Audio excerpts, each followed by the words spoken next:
안녕하세요. 여러분의 꿈에 그림을 수놓는 여기는 서대문 공동체 라디오 지식 한 스푼 김민지의 그림 그리는 밤입니다. 여러분 지난 한 주도 잘 보내셨죠? 갑자기 추워진 날씨에 감기와 독감 때문에 고생하시는 분들이 정말 많더라고요. 저도 감기가 걸릴 뻔했는데 더 심해지기 전에 감기약 먹고 몸 따뜻하게 하고 물 많이 마시고 나니까 조금 낫더라고요. 여러분들도 몸이 으슬으슬하거나 머리가 아프시거나 콧물 나기 시작했을 때 딱 감기 초기일 때 확실하게 잡으셔야 이번 감기가 오래 가지 않습니다. 영하를 웃도는 날씨에 면역력 관리가 더욱 중요한 시기입니다. 추워진 날씨로 바깥에서 운동하기가 쉽지 않아졌는데요. 그렇다고 해서 운동을 게을리 하시면 안 됩니다. 실내 집 또는 실내 운동장, 실내 체육관에 가셔가지고 간단한 기초 체력을 기를 수 있는 운동을 꾸준히 하셔야 면역력이 그대로 유지된다고 해요. 또 날씨가 추워짐에 따라 수분 섭취와 영양분이 골고루 포함된 식사도 굉장히 중요하다고 해요. 영양분이 골고루 포함된 식사를 하셔야 체온을 유지할 수 있는 힘이 몸에서 나온다고 합니다. 혹시나 끼니를 거르시게 되시는 분들은요, 따뜻한 물이나 단맛이 나는 음료가 체온 유지에 도움이 된다고 하니까요, 이 부분 기억해 주시기 바랍니다. 반대로 카페인이 든 음료나 알코올류는 체온을 급격하게 떨어뜨릴 수 있으므로 굉장히 주의하셔야 한다는 점도 기억하시기 바랍니다. 질병관리청에서 권고해준 실내 적정 온도는 18에서 20도인데요. 이 온도는 너무 추운 것 같은데 하시는 분들도 계실 텐데요. 막 난방을 세게 틀어서 방을 뜨겁게 해서 반팔 반바지를 입는 것보다는 이 정도 온도를 유지해 놓고 긴팔 긴바지 또 수면 양말 가볍게 걸칠 수 있는 조끼 정도를 입으시는 거를 추천하더라고요. 왜냐하면 실내 적정 습도 또한 굉장히 중요한데요. 40에서 60%가 유지되려면요. 가습기, 어항, 젖은 수건 널기 등이 있는데 이 부분이 어렵다고 하시면은 난방을 세게 틀어서 집안이 건조해지는 것을 막는 거를 더 낫다고 생각하시는 것 같더라고요. 자, 이번 겨울 여러분들 모두 무사히 넘어가시길 바라면서 이번 주도 힘차게 시작하도록 하겠습니다. 저희는 첫 번째 곡 듣고 와서 그림 이야기 시작하도록 할게요. 오늘 들어보실 첫 번째 곡은요. 오반의 어떻게 지내입니다.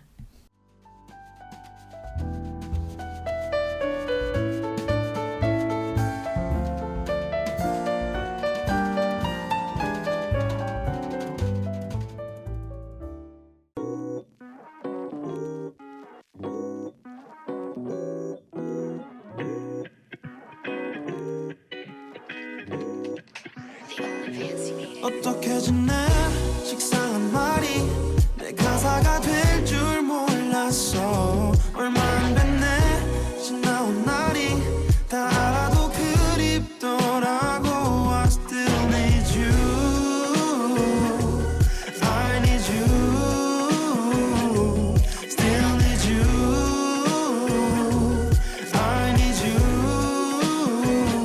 시간이 필요했어. 우린 정말 사랑했지만 가사를 쓰는 법도 잊어버리게 됐지. 넌 헤어지면 우린 노래를 제발 냈지만 아달라 했지만 못 들어줘. 미안. 나는 하루 종일 누워있었어. 불면이 심해져서 피곤한 날이 없어. 가끔은 문 밖에서 누가 문을 두드려. 그건 환상인데 또 나는 두려워. 다시 눈 뜨면 네가 있을까. 그런 무서운 표정을 지을까. 아니면 어떤 대화를 나누고 싶어질 수도 있어. 그때처럼 대체 왜 보고 싶지. 남겨진 상처 대신 남은 건 혼자를 말해버린 역시 너와 나겠지. 난 아직 낯설기만 해. 넌 어때? 더 지독해지기 전에 잊어볼게. 어떻게 지내? 식상한 말이 내 가사가 될 줄 몰랐어. 얼마 안 됐네 지나온 날이. 다 알아도 그립더라고. I still need you. I need you. Still need you. I need you. 월요일엔 병원을 예약했어. 너 없이 사는 게 힘들었나 봐. 도둑되지 않고 사람을 만나.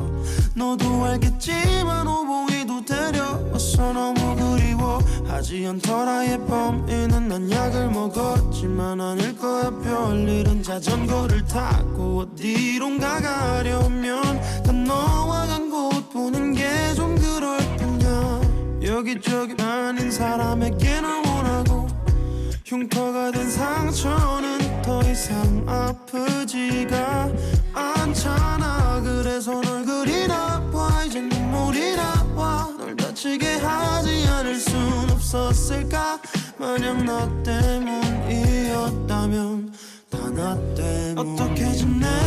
식상한 말이 내 가사가 될 줄 몰랐어. 얼마 안 됐네 지나온 날이. 다 알아도 그립더라고.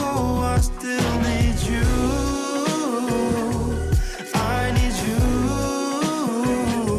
Still need you. I need you.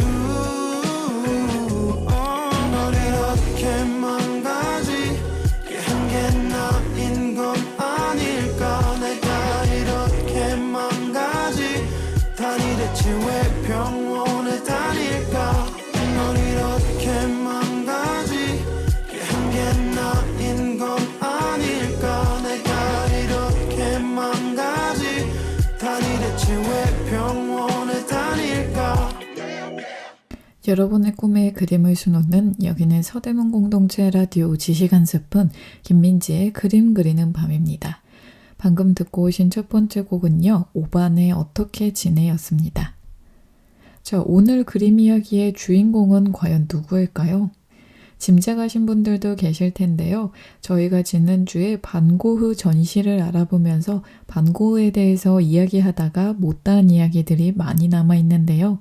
그 부분에 대해서 여러분들과 함께 이야기 나눠보도록 하겠습니다.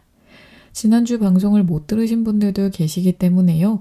반고흐 전시에 대해서도 간략히 알려드리고 반고흐 생애에 대해서도 간략하게 먼저 알아보고 그 다음에 지난주에 이어서 이어지는 내용 살펴보도록 할게요. 벌써 다녀오신 분들도 계실 것 같은데요. 불멸의 화가 반고흐 전시가 우리나라에서 무려 12년 만에 다시 열린다고 합니다. 자, 이 전시 소개를 조금 해드릴게요. 전시명은 아까 말씀드린 대로 불멸의 화가 반고흐이고요. 어디서 하느냐? 바로 예술의 전당 한가람미술관 1층에서 진행되고 있습니다. 전시 기간은 2024년 11월 29일에 이미 시작했고요. 마지막은 2025년 3월 16일입니다. 크리스마스, 신정, 설 연휴, 3.1절 모두 정상 개관하고요. 매주 월요일이 휴관일이니까 꼭 참고하시기 바랍니다. 그러니까 쉽게 말하면 빨간 날에도 운영을 하지만 매주 월요일에는 하지 않으니까요. 월요일에 찾아가시면 안 됩니다. 관람 시간은요. 오전 10시부터 오후 7시까지인데 관람 종료 40분 전이 입장 마감입니다. 늦어도 6시 20분까지는 도착하셔야 관람하실 수 있다고 해요. 관람 요금은 성인 24,000원, 청소년 18,000원, 어린이도 18,000원입니다. 단체일 때는 더 싸지고요. 특별 할인은 12,000원이고 추가 문의사항은요. 02-585-8988로 전화해 보시면 아주 자세히 알려주신다고 하니까요. 여기로 전화해 보시는 것도 알려드릴게요. 반고흐는 전 세계인이 사랑하는 불멸의 화가라는 별명이 있죠. 그는 10년 동안 900여 점의 회화만을 남긴 채 자신의 인생을 송두리째 불태우고 전설 속으로 사라졌습니다. 그로 인해 사후 100년이 지난 오늘날까지도 그의 삶은 전설이 되고 작품은 신화가 되어 우리들의 마음속에 영원히 간직되고 있죠. 이번 전시는 10년간의 짧은 화가 생활을 살며 반고흐가 남긴 불후의 명작들을 한자리에 모은 국내 단독 회고전입니다. 강렬한 색과 붓터치가 살아있는 명화를 통해 막 작업이 끝난 듯한 반고흐의 불꽃 같은 예술혼을 느껴보시기 바랍니다. 자, 이번 전시 엄청 많은 분들이 벌써 찾아보고 있는데요. 이번 전시 관람 포인트가 3가지 있습니다. 이 3가지 포인트를 알고 가시면 전시 보실 때 아, 그렇구나 하면서 더 재미있으실 것 같아요. 관람 포인트 첫 번째, 바로 12년 만에 다시 찾아온 반고흐의 진품 명화전입니다. 12년 만에 열리는 이번 전시는 암스테르담의 반고흐 미술관과 더불어 반고흐 작품의 양대 보고로 알려진 네덜란드 오털로의 크릴러 밀러 미술관 소장 원화 작품을 통해 불꽃 같은 삶을 살다간 천재 화가 반고흐의 여정을 살펴보는 기념비적인 전시입니다. 관람 포인트 두 번째, 비운의 화가 반고흐의 삶과 예술에 대한 총체적 조명. 37살의 나이로 요절한 반고흐는 불운한 천재 화가의 원형으로 인류애를 예술로 승화시킨 너무나 인간적인 화가였습니다. 이번 전시에서는 그의 영혼이 깊게 스며들어 있는 원화들을 통해 짧은 인생을 예술에 바친 반고흐의 삶과 인간적 고뇌를 엿볼 수 있습니다. 관람 포인트 세 번째, 전시사상 최고가의 작품. 이번 전시 작품은 국내 미술 전시 사상 최고가의 작품들로 구성되어 있습니다.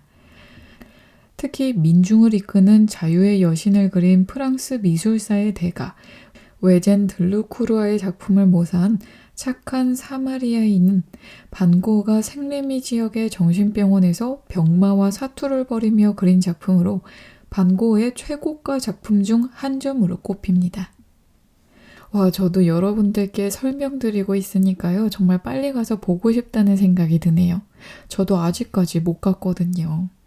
또 이번 전시는 연대기적으로 전시가 구성되어 있습니다. 1881년에서 85년 사이를 네덜란드 시기로 일컫고요. 여기에는 감자 먹는 사람들과 밀다발이 있습니다. 그 다음 챕터 2에는 1886년에서 88년 파리 시기 작품들이 있고요. 여기에는 식당 내부와 석양의 버드나무라는 작품들이 소개되어 있습니다. 또 챕터 3, 이때는 아를 시기인데요. 1889년도를 이야기합니다. 양파가 담긴 접시 정물화와 씨 뿌리는 사람이 소개되어 있죠.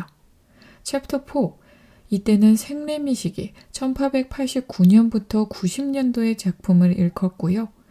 이때는 협곡과 씨 뿌리는 사람의 작품이 소개되어 있습니다.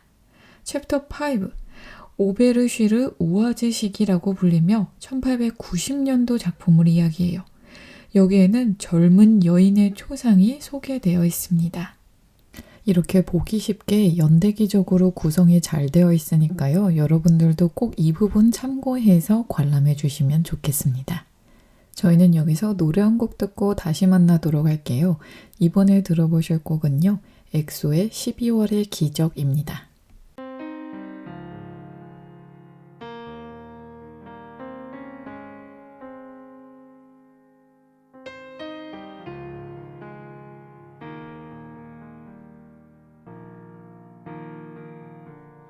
보이지 않는 널 찾으려고 애쓰다 들리지 않는 널 들으려 애쓰다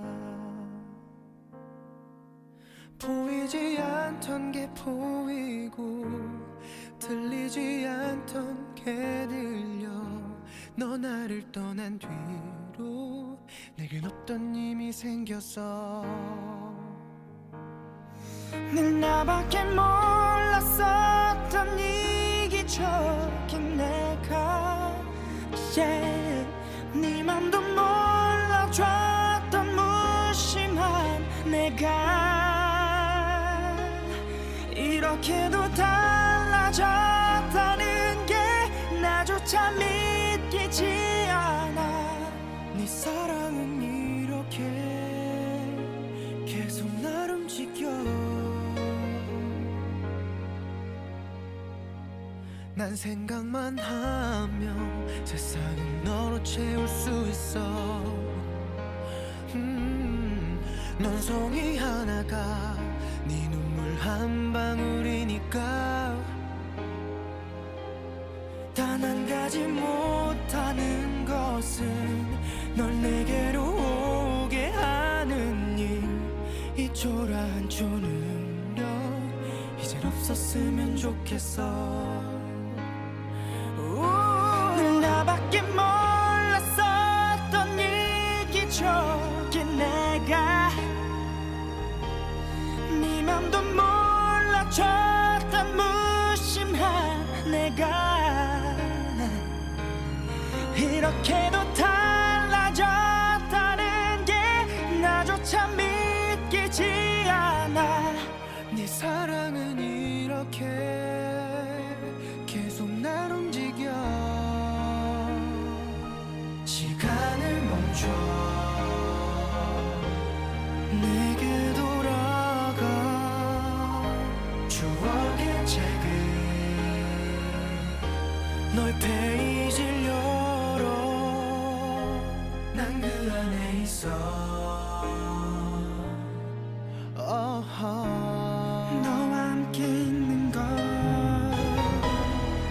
아주 조그맣고 약한 사람이 너의 사랑이 이렇게 모든 것 내 삶을 모두 바꾼 것 세상을 모두 사랑이 고마운 줄 몰랐었던 내가 끝나면 그만인 줄 알았던 내가 너 원했던 그 모습 그대로 날마다 나를 고쳐가. 내 사랑은 끝없이 계속될 것 같아. 시간을 멈춰 이제 난 내게 돌아가. 추억의 책을 오늘도 너의 페이지를 열어. 난 그 안에 있어. 그 겨울에 와 있는 것 보이지 않는 널 찾으려고 애쓰다. 들리지 않는 널 들으려 애쓰다.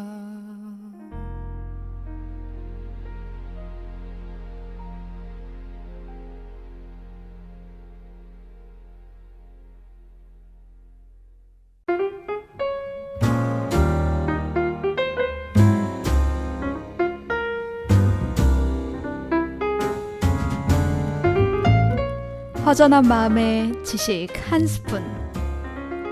그림과 책, 인문학과 인도 이야기, 그리고 마음 나누는 대화법까지 지식 한 스푼의 풍성한 주제로 오늘도 지식 충전하세요.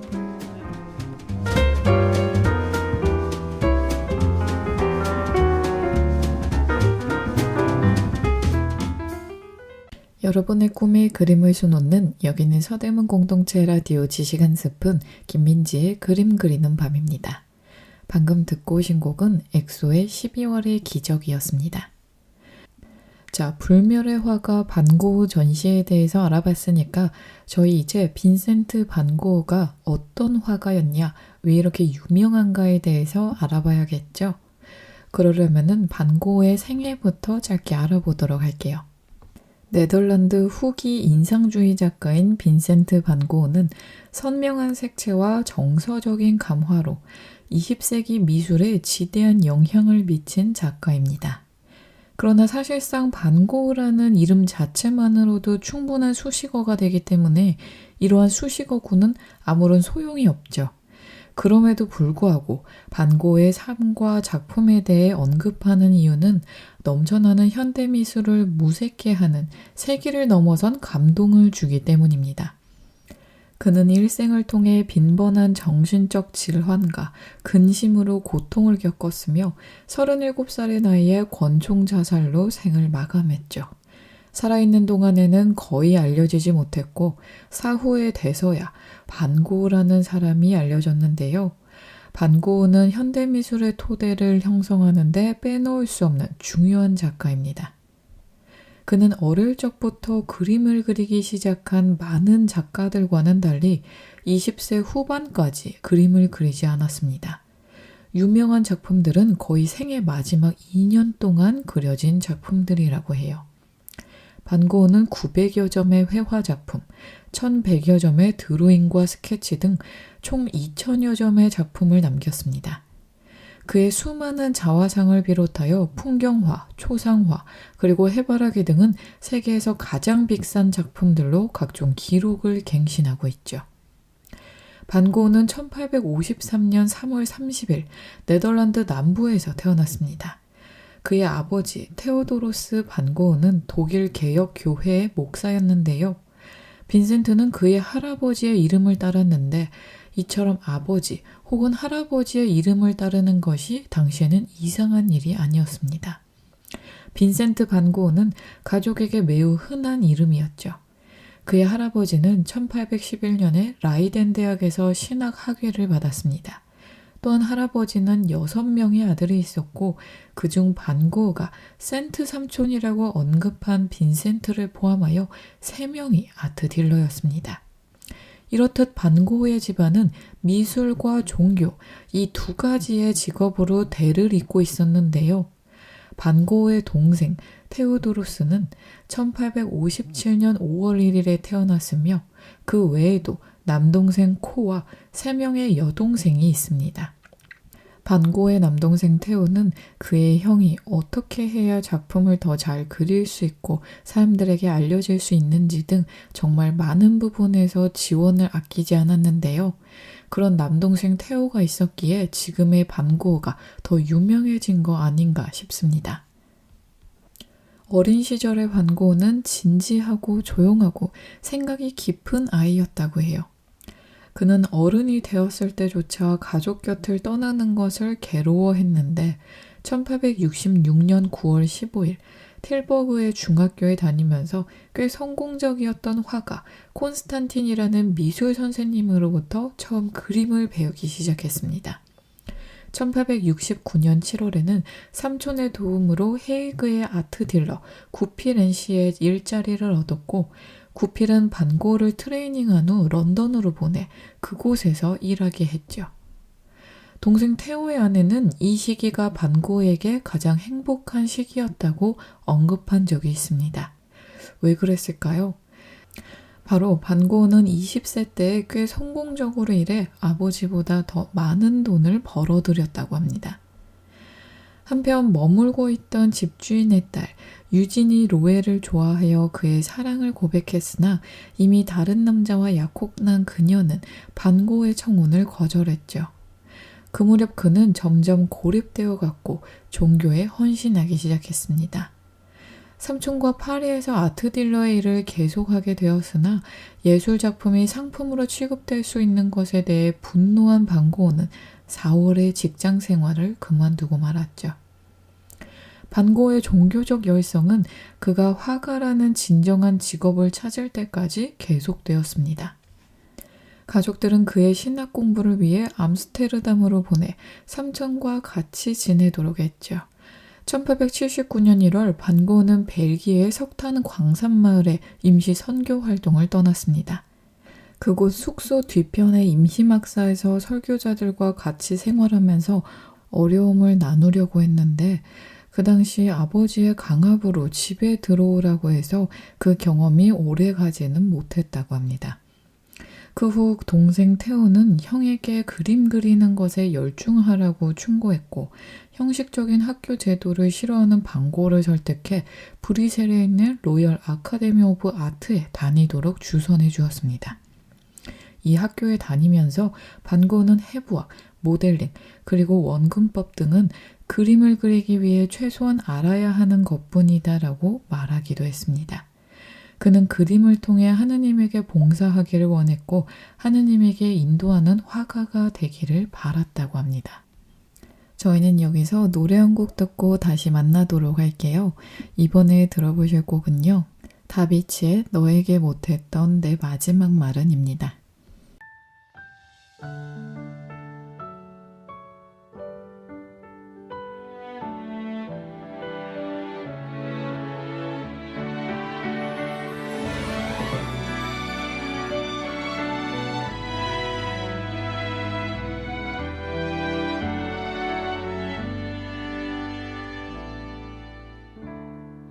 아직 남았을까 못 잊을 이유가 남아있을까 나만 왜 이렇게 바보같이 혼자 널 기다릴까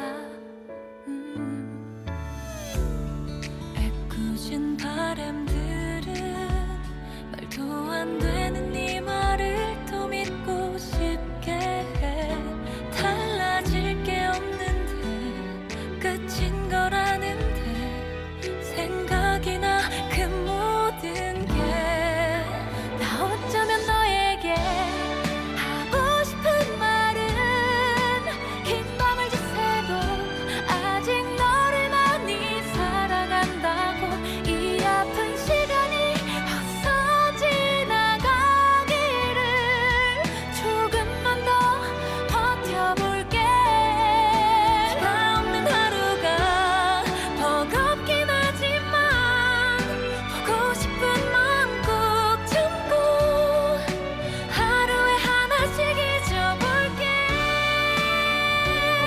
그래 볼게 매일 이런 다짐을 해 습관처럼 생각보다 길어진 그리움이 익숙해져가는 날들에 제법 웃기도 하다 또 괜찮다가도 생각이 나 네 모든 게 어쩌면 너에게 하고 싶은 말은 긴 밤을 지새도 아직 너를 많이 사랑한다고 이 아픈 시간이 어서 지나가기를 조금만 더 버텨볼게 내가 없는 하루가 버겁긴 하지만 보고 싶은 마음 꼭 참고 하루에 하나씩 잊어볼게 그래 볼게 매일 이런 다짐을 해 습관처럼 괜찮은 척 피워낸 척 해봐도 사실 많이 힘들어서 당장이라도 내게 가고 싶어 지금은 아니어도 끝내 내 손 잡아줘 너에게 못했던 내 마지막 말은 언젠가 한 번쯤 나를 떠올리다 그리워지면 언제든 돌아와 난 여기 있을 거야 아무 일 없던 것처럼 너 없는 하루가 어렵긴 하지만 이 정도쯤은 꼭 참고 하루에 하나씩 기억할게 그래 볼게 사랑을 시작하던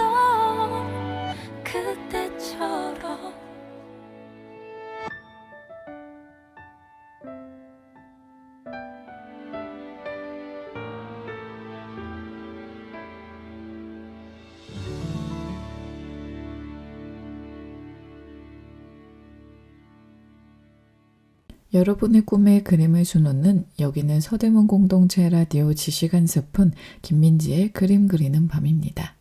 방금 듣고 오신 곡은 다비치의 너에게 못했던 내 마지막 말은 이었습니다.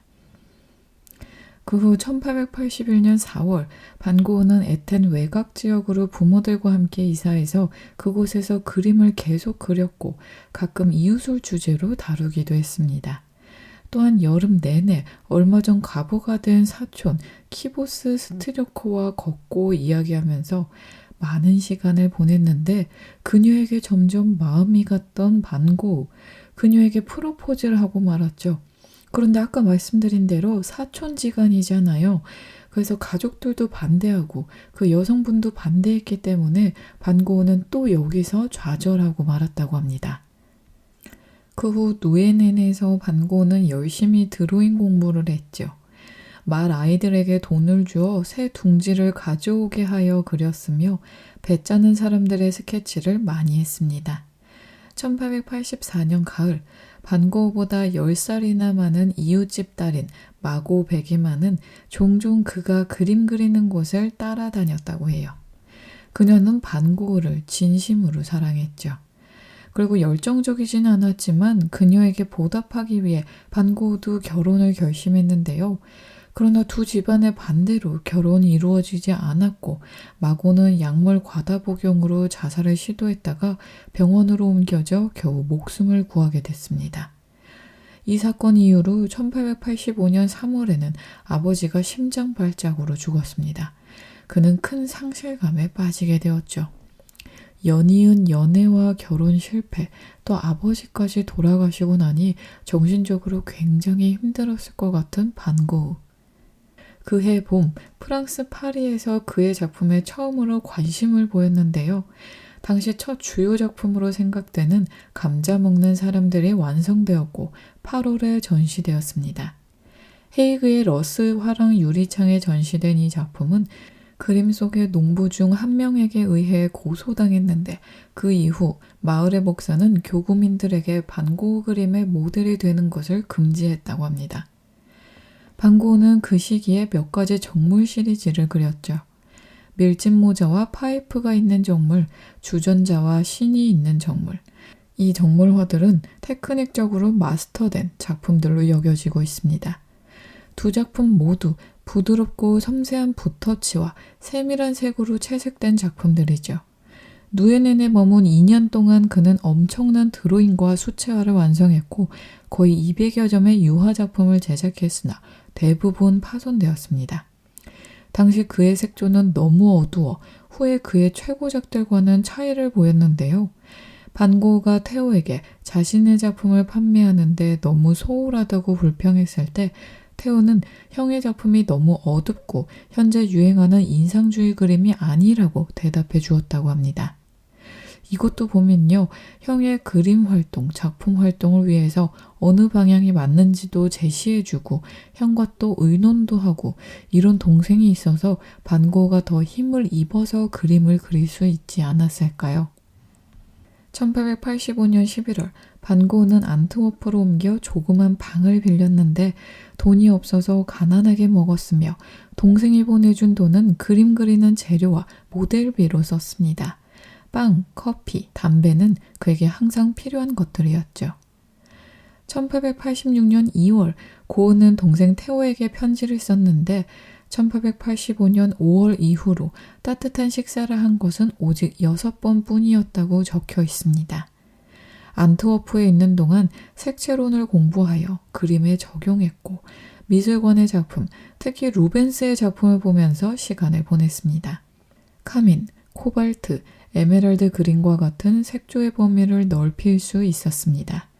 그는 또한 항만에서 일본의 우키요의 판화 작품을 구입하여 작품의 배경으로 우키요의 양식을 응용했는데요. 반고흐와 일본 우키요의 양식은 정말 떼놓을 수 없는데 이 부분도 따로 설명해 드리도록 할게요.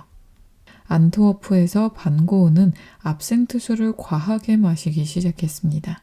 의사 커보넬로부터 매독 치료를 받기도 했죠. 그는 아카데미 공부를 하지 않았음에도 불구하고 안트워프에 있는 아카데미 오브 파인아트의 입학시험에 매우 높은 성적으로 통과되었고 1886년 1월에 페인팅과 드로잉의 입학 허가를 받았습니다.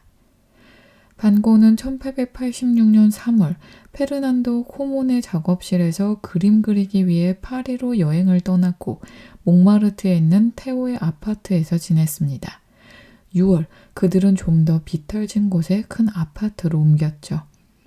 이 시기에는 테오와 편지 왕래를 할 필요가 없어져 반고흐가 무엇을 했는지 거의 알려지지 않았다고 합니다. 그런데 지금 생각해보면요. 성인 형제가 이렇게 편지를 매일 주고받으며 안부를 묻고 어떻게 지내는지 이게 지금도 쉽지 않은데 그 당시에 서로 이렇게 편지를 주고받은 거 보면 형제애가 정말 끈끈했던 것 같아요.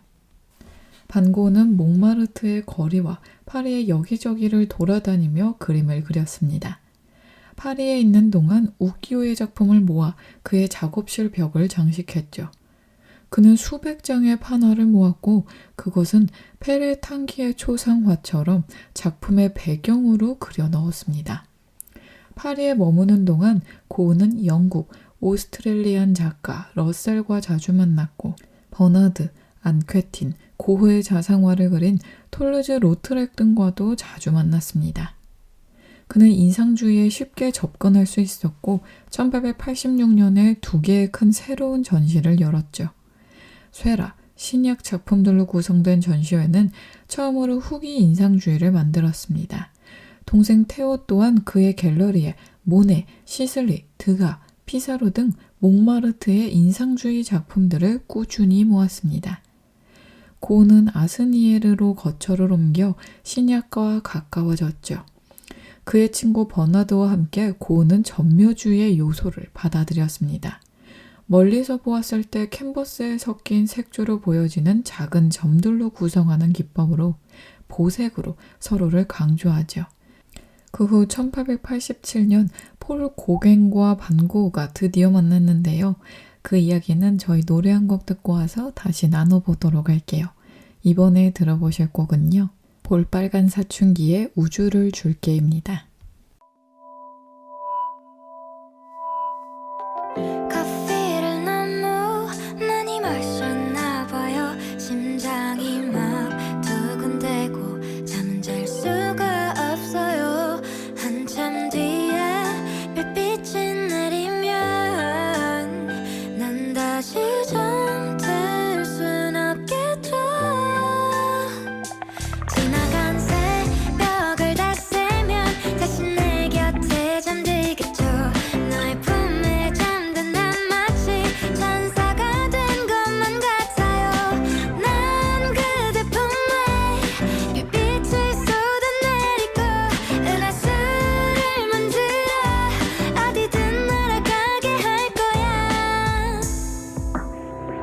Cause I'm a pilot anywhere. Cause I'm a pilot anywhere. Light and star, shooting star, 지게 내 galaxy. Cause I'm a pilot anywhere. Cause I'm your pilot. 내 곁에 저 별을 따 내게만 지게 my galaxy. Like a star 내리는 빛처럼 반짝이는 널 가지고 싶어 Get my mind 엄지와 검지만 해도 내 마음을 너무 잘 표현해 부터 안 되라니까 마냥 떨리기만 한 게 아니야 준비가 되면 쏠린 인공위성처럼 네 추울 마구 맴돌려 해 더 가까워진다면 네가 가져줄래 이 떨림을 어제는 내가 기분이 참 좋아서 지나간 행성에다가 그대 이름 새겨놓았죠. 한참 뒤에 별빛이 내리면 그 별이 가장 붉게 빛나요. 지나간 새벽을 다 세면 다시 내 곁에 잠들겠죠. 별빛 아래 잠든 난 마치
허전한 마음에 지식 한 스푼. 그림과 책, 인문학과 인도 이야기, 그리고 마음 나누는 대화법까지. 지식 한 스푼의 풍성한 주제로 오늘도 지식 충전하세요.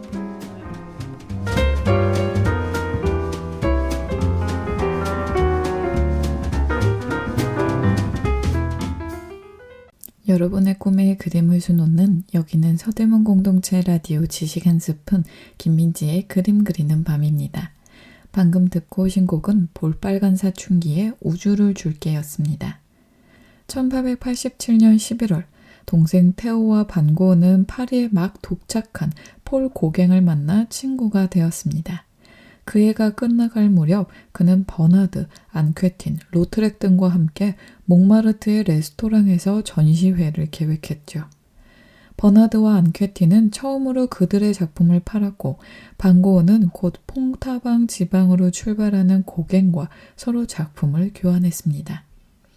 이 전시회가 개최되는 동안 예술과 작가 그리고 사회적 상황에 대한 토론이 이어졌고 피사로와 그의 아들 루시엔, 시냐 그리고 세라 같은 작가들이 참여하며 전시가 더 확대되었습니다.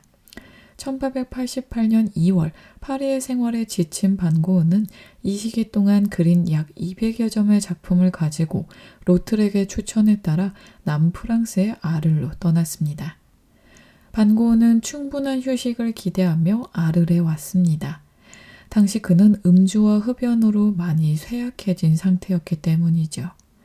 1888년 2월에 도착해 호텔 겸 레스토랑인 캐럴에 묵었는데 그 후 타운으로 거처를 옮겼습니다. 2달 동안 이국적인 화가 크리스티앙이 그의 친구가 되어주었죠. 그러나 아르는 이국적이면서도 지저분한 곳이었습니다. 그의 편지에는 매춘과 음주 등으로 아르이 다른 세계로 보인다고 묘사되고 있었습니다. 그러나 반고은은 이곳의 풍경과 햇빛을 선택한 것이죠. 이 시기의 작품은 옐로우, 울트라마린, 모브와 같은 색으로 풍부해졌습니다. 여러분들이 아시는 약간 그 노란빛과 푸른빛이 도는 밝은 그림의 작품이요. 아르의 풍경은 그가 배운 방식대로 네덜란드 스타일로 그림 속에서 형성되었고 들판과 길은 평평하게 표현되었으나 색채는 더욱 강렬해졌습니다. 아르의 활기찬 색은 그를 흥분시켰으며 그가 새롭게 발견한 것들이 이 시기의 작품 속에서 적극 보여졌습니다. 5월에는 15프랑의 라마르틴의 노란 집의 방을 빌렸는데 그 방은 가구도 없이 한동안 사람이 살지 않은 곳이었으나 작업실로 쓰기에는 충분했다고 해요. 반고우의 희망대로 고갱은 아르에서 그들의 우정을 위해 같이 지내기로 결심했습니다. 반고우는 고갱을 기다리면서 해바라기를 그렸죠. 우체국장인 친구 조셉 룰랭의 충고에 따라 2개의 침대를 샀고 마침내 9월 17일에 드문드문 놓인 가구가 있는 방에서 첫 밤을 보냈습니다. 고갱이 아르에 머물면서 작업하고 함께 살기로 결정했을 때 반고우는 노란 집을 장식하는데 매우 열성적이었다고 해요. 여러 번의 요청 끝에 드디어 10월 고갱이 아르에 도착했습니다. 2 사람은 한 달 동안 같이 그림을 그렸죠. 고갱은 반고우의 초상화, 해바라기의 화가를 그렸고 몽펠리에로 파브르 미술관에서 쿠브레, 들라크루아의 소장품을 함께 감상하기도 했습니다. 그러나 그들의 관계는 곧 파국에 이르렀죠. 예술에 관해 격렬하게 논쟁하기 시작했고 반고우는 고갱이 그를 떠나버릴 것을 알고 공포감에 점점 휩싸였습니다. 1888년 12월 23일 시리에 빠진 반고우는 면도날같이 고갱과 대립했습니다. 패닉에 빠진 반고우는 호텔을 떠나 매춘부 촌으로 달아났고 왼쪽 귀를 잘라 휴지에 감싼 다음 레이첼이라는 매춘부에게 건네주면서 이 오브제를 잘 보관하라고 말했다고 합니다. 자신의 귀를 오브제라고 표현했다는 게 정말 예술가인 것 같네요. 고갱은 아르를 떠났고 다시는 반고우를 보지 않았습니다. 동생 태호가 고갱의 연락을 받고 병원에 입원한 형을 방문했는데 1889년 1월 다시 노란 집으로 돌아왔으나 환각과 망상으로 병원과 집을 번갈아 다녀야만 했죠. 30명의 마을 사람들은 반고을을 빨간 머리의 정신병자라고 부르면서 탄원서를 제출했고 경찰은 그의 집을 폐쇄했습니다. 화가 폴 신약이 방문해 반고흐가 다시 집으로 돌아갈 수 있도록 도와주었죠. 이후 반고흐는 생리미 지방에 있는 정신병원으로 들어가게 되었습니다. 1889년 5월 반고흐는 스스로 병원에 다녔는데요. 전에 수도원이었던 생레미는 의사가 경영하는 옥수수밭에 위치해 있었습니다. 동생 태호는 창문에 빗장이 쳐진 방 2개를 마련하여 나머지 하나는 작업실로 만들어 주었죠. 이 정신병원에 머물 때 반고흐의 작품이 정말 많이 나왔고 유명한 명화들이 많이 나왔는데요. 이렇게 작품을 그릴 수 있도록 작업실을 따로 마련해준 동생이 있었기에 가능했던 것 같았습니다. 반고흐가 머무는 동안 클리닉과 그곳의 정원이 작품의 주요 주제가 되었죠. 그는 병원 인테리어를 위해 정신병원의 현관과 같은 작품을 제작했습니다. 이 시기에 몇몇 작품은 그의 대표작 아르레 별이 빛나는 밤을 포함해 소용돌이치는 특징을 보여줍니다. 정말 많은 분들이 아실 것 같은데요. 그리고 다양한 소품에도 많이 쓰이는 그림이죠. 별이 빛나는 밤, 이 푸른빛에 소용돌이치는 이 불빛과 달빛을 표현한 작품 저도 정말 좋아하는데요. 정신병원에서 그렸다니 뭔가 마음이 뭉클해집니다. 반고흐는 감시자와 함께 짧은 산책이 허용되었는데 그것은 그에게 사이프러스와 올리브나무의 이미지들을 떠오르게 해주었습니다. 그러나 외부 세계와의 제한은 그에게 그림 주제에 부족을 가져왔고 그 결과 자신의 초기 작품의 변화를 보여주는 것뿐만 아니라 다른 작품들을 해석하는 작업, 예를 들면 밀레에 씨 뿌리는 사람을 분석하여 모방하거나 그와 비슷한 작업을 해나갔습니다. 반고흐는 밀레의 예찬자였고 자신의 모방을 음악가가 해석하는 베토벤에 비유했습니다. 자, 저희는 여기서 노래 한 곡 듣고 다시 만나도록 할게요. 이번에 들어보실 곡은요. 마마무의 별이 빛나는 밤에입니다.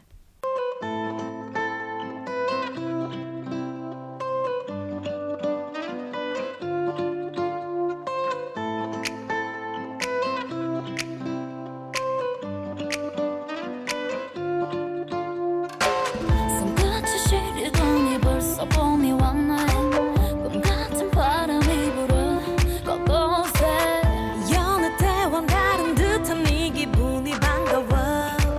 내일은 좀 다른 날이 되려나. 어둠의 그림책 깊은 이 밤에 남겨진 다리 밝아와 빛을 그리고 있어. 내 몸에서 너만큼 욕조에 물이 미련이 돼 넘쳐흘러 한숨이 가득 그 공간을 채워. 새벽이 찾아오면 혼자 남겨질 때면 Starry night 별이 빛나는 밤 네가 휘 불어와 너와 나 나는 수많은 밤 나를 취하게 만들어. 별이 빛나는 밤.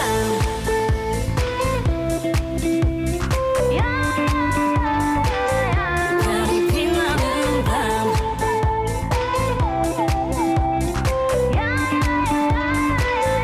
별이 빛나는 밤 겨울이 지나고 또다시 꽃은 피고 따뜻한 공기 냄새가 날 감싸 달라진 거 없는 똑같은 일상이 반복돼. 그래도 내일을 기다려봐. 하루의 끝에서 이 자리에 남았어 나니 새도록 나를 그리고 있어 Do you want me to live? No, 난 그 자리 그대로 까만 밤 하늘에 가려 잠시 보이지 않는 거야. 새벽이 찾아오면 혼자 남겨질 때면 Starry night 별이 빛나는 밤 네가 왜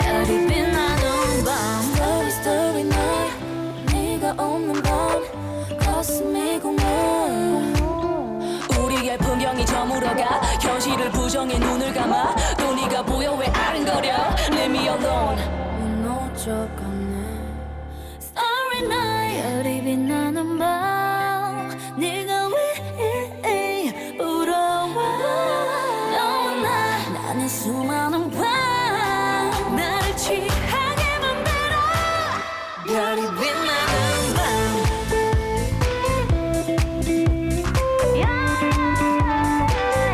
별이 빛나는 밤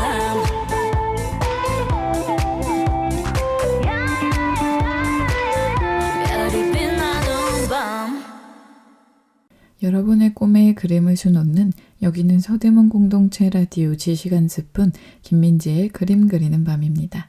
방금 듣고 오신 곡은 마마무의 별이 빛나는 밤에였습니다. 반고흐가 정신병원에서 여러 작품들을 남긴 후 1890년 5월 그는 클리닉을 떠나 파리 근교의 오베르의 닥터 가셰 가까이로 옮겨졌습니다. 이곳은 또한 동생 테오와도 가까운 거리였죠. 닥터 가셰는 피사로가 반고흐에게 추천해 주었고 가셰는 몇몇 예술가들을 치료해 준 적이 있으며 자신 또한 아마추어 작가이기도 하다고 했습니다. 의사 가셰에 대한 반고흐의 첫인상은 나보다 더 아픈 사람이었다고 해요. 왜 그렇게 말했을까요? 6월에 반고흐는 닥터 가셰의 초상화 2점을 유화로 완성했고 세 번째는 그의 유일한 애칭 작품으로 제작되었습니다. 닥터 가셰의 세 작품 모두 가셰의 멜랑콜리한 취향을 강조하고 있죠. 생레미에서의 마지막 몇 주 동안 반고흐는 북쪽의 기억들로 돌아가고 있었습니다. 오베르에 머물렀던 고흐의 마지막 약 70여일 동안 오베르의 교회와 같이 북쪽의 장면을 연상시키는 유화작품 약 70점이 제작되었죠. 병원에서 나온 반고흐는 1889년 12월 심각한 좌절을 겪었습니다.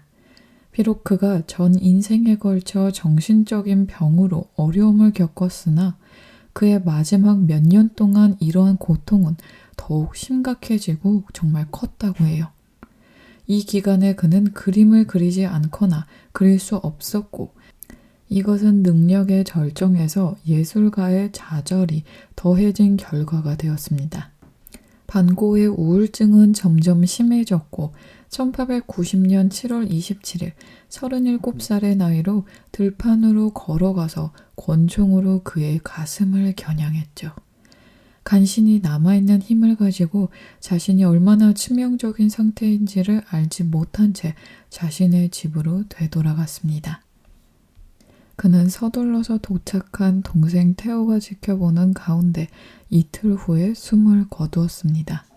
그는 마지막으로 고통은 영원하다라는 유명한 말을 남겼습니다.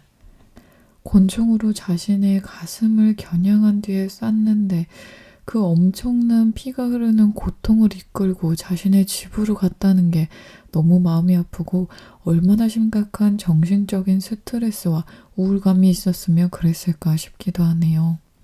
동생 태호가 봤을 때 얼마나 놀랐을까요? 자신이 좋아하던 형이 이런 선택을 했다는 것에 대해서 큰 충격을 받았을 것 같습니다.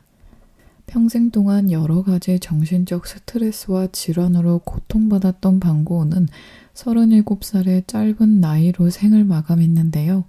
그가 남긴 다양한 작품들로 인해서 그가 주는 여운이 아직까지도 남아 있습니다.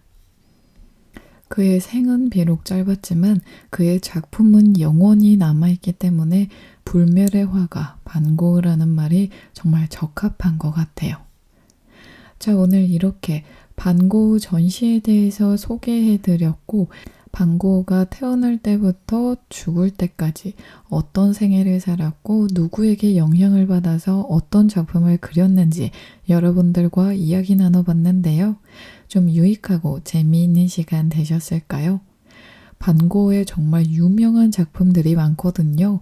그 유명한 작품들은 제가 다음 주에 잘 준비해서 소개해 보도록 하겠습니다. 지금까지 여러분의 꿈에 그림을 수놓는 서대문 공동체 라디오 지시간 스푼 김민지의 그림 그리는 밤이었습니다.